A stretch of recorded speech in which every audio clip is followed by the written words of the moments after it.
Bonjour les enseignantes. J'ai réalisé qu'un de mes défis est la communication avec vous autres. J'en ai parlé à la direction là, j'étais comme c'est vraiment mon défi, les enseignants comme ne savent pas ce que je fais en classe, puis c'est problématique, il faut que je trouve du temps pour leur montrer.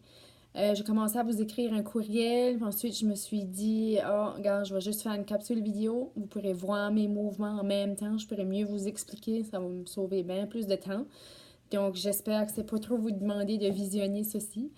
Je vais juste vous présenter ce que j'ai vu jusqu'à maintenant avec mes groupes.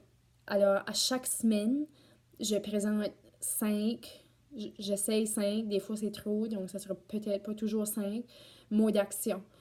C'est vraiment ce qu'on travaille le plus fort dessus parce que c'est souvent ça, les mots qui continuent de sortir en anglais, même chez les élèves qui sont suivis en francisation, ça fait longtemps. C'est souvent ces mots-là qui restent le plus souvent en anglais, donc c'est vraiment sur ceux-là qu'on met l'accent. Donc, j'ai tout ça sur des petites cartes comme ça. Vous avez peut-être remarqué déjà, là, c'est toujours mon mot de passe dans le corridor, donc il faut qu'il me nomme les mots d'action pour pouvoir rentrer dans ma classe. Donc, je vais juste vous les montrer. Je vous en envoie une copie, là. Je les ai numérisés. Je vous les envoie attachés à ce courriel. Donc, si jamais vous voulez, vous les imprimer pour vous en servir en classe ou vous faites ce que vous voulez avec. Si vous voulez pas, vous supprimez ça, puis on n'en parle pas. Mais si vous les voulez, ils sont là. Je les ai en couleur, j'ai pas pu les numériser en couleur, mais si jamais vous avez une photocopieuse en couleur, vous les voulez en couleur, venez me voir, je les ai.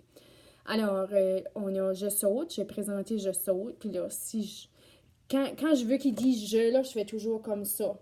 Puis, si vous faites juste ça, là, ils vont savoir que tu veux entendre Je, là. Je les fais assez souvent, quand je fais ça, ils disent tout de suite Je, puis là, je saute, donc Je saute.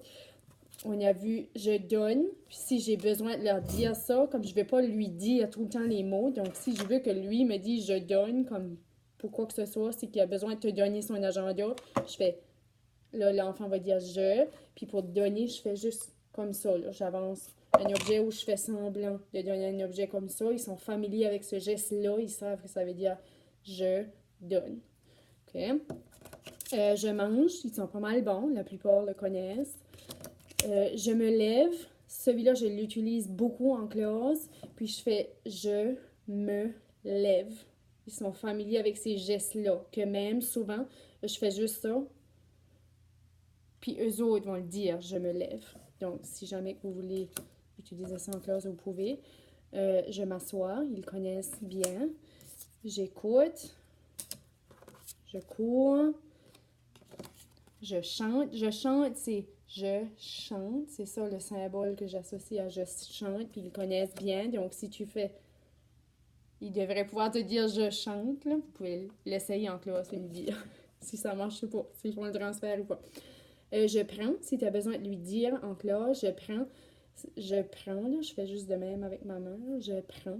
Je vous partage juste les symboles que j'utilise ou les gestes, si tu veux, que j'utilise parce que ils vont les comprendre. Donc, si tu as besoin qu'il te dise je prends ou qu'il a besoin de comprendre une consigne, là, tu peux juste faire ça puis il va comprendre que tu veux qu'il prenne.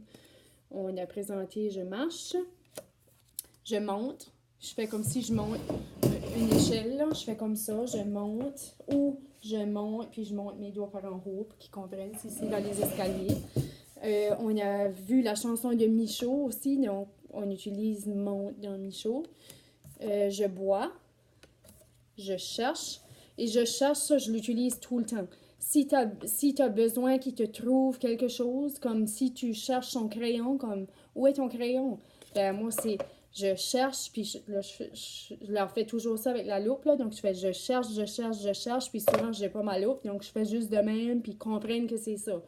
Donc, si toi, tu as besoin qu'ils trouvent quelque chose, comme n'importe quoi qu'il a besoin de trouver dans la classe, si tu cherches son agenda, si tu cherches son cahier orange, puis il allume pas, ben je cherche le cahier orange. Puis là, ton élève devrait allumer que c'est ça ta consigne.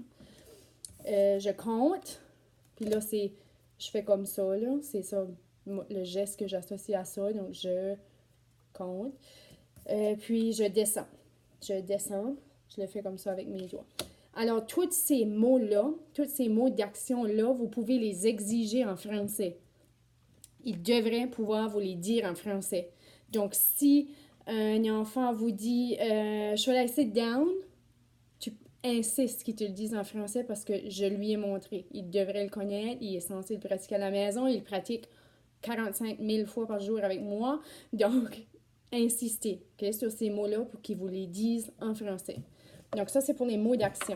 Ensuite, tout le reste, toute la théorie que je vois, si tu veux, est toute dans la cartable noire. Donc, si jamais vous avez la chance de le feuilleter un peu, c'est tout dans le cartable noir. Donc, juste pour vous donner un petit aperçu, tous leurs mots d'action sont là-dedans. Ils sont tous là, toutes les feuilles. Puis, on les surligne en jaune à mesure qu'on les voit pour que les parents sachent qu'elles pratiquent à la maison. Donc, c'est bien que vous le sachiez si jamais que les parents, je sais pas, ont des questions pour vous autres ou n'importe quoi. Ceux qui sont en jaune sont ceux qui doivent pratiquer.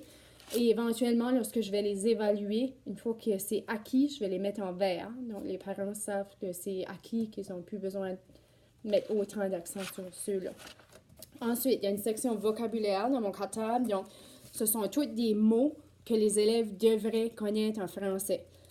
Ils sont pas tout acquis encore, là. Il y en a beaucoup. Je continue de les pratiquer. Puis mes planifs sont faits comme... le mot m'échappe, là. Je vais revenir là-dessus, là. Comme en cycle, là, je reviens tout le temps sur la même matière, là. Donc, au mois d'octobre, je reviens sur les fournitures scolaires. J'ai toujours des activités qui reviennent. Un petit peu comme nos planifs de maths, là. Nos longs termes de maths, ça revient. Donc, les mots de vocabulaire là, insistez pour qu'ils les utilisent en français parce qu'ils devraient les connaître. OK? Donc, acceptez pas qu'ils vous disent scissors, là. Ils devraient connaître ciseaux. Ceux-là, vous pouvez insister pour qu'ils les utilisent. OK? Donc, ces mots-là, ils devraient les connaître en français. Ensuite, les mots de l'automne là. Ma feuille de vocabulaire est poussée un peu, là. Je leur ai pas montré le gland. Un gland, une noix, vous voyez, ils sont pas en jaune, là. Un gland, je l'ai pas fait. Une noix, je l'ai pas fait. Maïs, je l'ai fait avec certains groupes, là. Une pomme, je l'ai faite. Ça dépend des groupes, là. Ceci, c'est un groupe un petit peu plus faible, là. Donc, on a mis l'accent sur certains. Oh non, excusez, c'est pas mon groupe plus faible, c'est mon groupe plus fort, qui connaît déjà pomme. Donc, je travaille le vent avec eux autres, un râteau, un épouvantail. Donc, ces mots-là, ils devraient pouvoir vous les dire en français, mais c'est encore difficile, ceux-ci, là. Mais feuilles, ils les connaissent bien, pommes, les plus faciles, ils devraient les connaître comme il faut. On a vu certains mots d'action aussi pour l'automne, là. Je ratisse, je lance les feuilles, je saute dans les feuilles, j'écrase, je ramasse et je regarde les feuilles qui tombent. Les sentiments, on les a beaucoup faits. Ceux-là, ils devraient pouvoir vous les dire. Là. C'est plutôt ces images-là que j'ai utilisées. Ils sont aussi affichés dans le corridor. Donc, je sais pas, si vous avez à les utiliser, insistez pour qu'ils vous le disent en français. Ils ne devraient plus vous dire I'm sad, là, comme insister. Puis ça aussi, là, le je suis, vous m'avez vu souvent me promener avec ce S-là dans le cou, là, c'est pour suis, ça. Je dis je suis, puis je fais le symbole du S sur moi. So, même si j'ai pas mon collier du S, là, je fais de même, ils savent que je veux entendre je suis. Okay? Donc celui-là, je le pratique beaucoup. Je suis triste. Ils connaissent les émotions. Donc, ils connaissent tous ceux-là avec je suis. Puis vraiment, ils sont bons. L'autre côté de la page, c'est ceux-là avec G. On les a moins pratiqués, ceux-là. Donc, ceux-là, ça se peut qu'ils ne les connaissent pas toutes encore. Puis ensuite, les chansons qu'on a fait, on a fait la chanson des couleurs. Donc, ils devraient toutes connaître les couleurs en français. Donc, insistez, s'il te plaît, pour qu'ils s'en servent en français, qu'ils vous les verbalisent en français. L'automne, les jours de la semaine, on les pratique en français. On les pratique avec les images du Triloli, l'ancien programme à la maternelle là, du Triloli. C'est ça les images que j'utilise avec eux autres. Puis on chante la chanson chaque jour, donc ils devraient commencer à connaître les jours de la semaine en français. Puis on a utilisé Michaud, j'ai chanté Michaud aussi, donc comme pour le vocabulaire, je monte, je tombe. Donc ça, ce sont tous des mots que vous pouvez insister qu'ils utilisent en français. C'est pas mal ça jusqu'à présent. Si vous avez d'autres questions, n'hésitez pas. Je vais vous envoyer beaucoup de documents. Je sais qu'il y a certaines enseignantes qui m'ont dit comme « Ah, j'aimerais avoir plus de visuels dans ma classe, comme pour afficher tout ça. Donc, je vais vous envoyer plein de choses. Ce que vous voulez pas, supprimez-les. Ce que vous voulez, prenez-les. Si vous voulez les modifier, modifiez-les. C'est vraiment, ça reste à vous. Juste une autre petite stratégie que j'aimerais vous montrer qui aide beaucoup, non seulement les élèves en français, mais n'importe quel élève qui a de la misère à suivre des consignes. Je les avais présentées au maternel déjà, c'est l'ordre des consignes. Donc, si vous présentez un travail et la première chose à faire, c'est écrire ton nom. Donc, les consignes sont visuelles. Donc, la première chose que tu fais, tu écris ton nom. Après, tu découpes. Tu découpes sur la ligne. Et la troisième chose que tu fais, tu colories.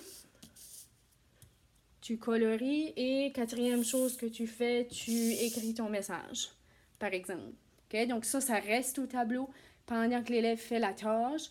Donc c'est facile, c'est facile pour eux autres de se référer à ça. S'ils oublient, c'est facile pour toi de leur expliquer la prochaine tâche s'ils ne comprennent pas. Comme s'ils sont en train de colorier, tu dis non, non, je ne colorie pas. Regarde. Avant, je découpe. Okay? Donc, c'est une façon que vous pouvez faire pour qu'ils comprennent un peu mieux vos consignes de travail. J'espère que ça aide. Sinon, dites-le moi. je vais m'adapter. Puis, c'est ça. Si vous avez des questions, laissez-moi savoir. Merci.